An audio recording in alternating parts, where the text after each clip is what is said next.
കൊച്ചു ഗ്രാമത്തിൽ ഒരു സുന്ദരി 17 തികഞ്ഞുള്ള മണിമൊഞ്ചത്തി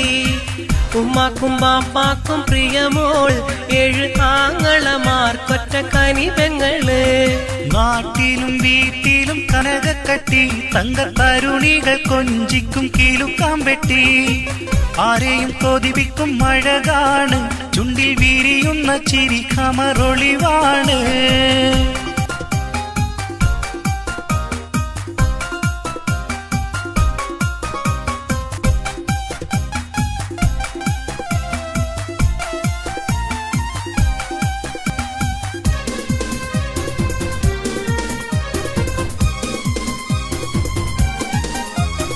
കേളിയിൽ മികവുറ്റ തറവാട്ടിലെ വെള്ളിനുജുമായിലെന്ന പൈങ്കിളിയെ ആശിച്ചു കൊതി വച്ച പലരും ചൊല്ലി റബ്ബയാർക്കുള്ളതാടി ഭാഗ്യക്കുറി ബദറുൽ മുനീറിന്റെ അശകില്ലെങ്കും ഒരു സുന്ദര സുമുഖൻ വീട്ടിലെത്തി ചൊല്ലുന്നു ഈ പൊന്നും പൈങ്കിളിയെ ഇണയാക്കി തരാമോ ഈ സുന്ദരിയെ നാട്ടിലും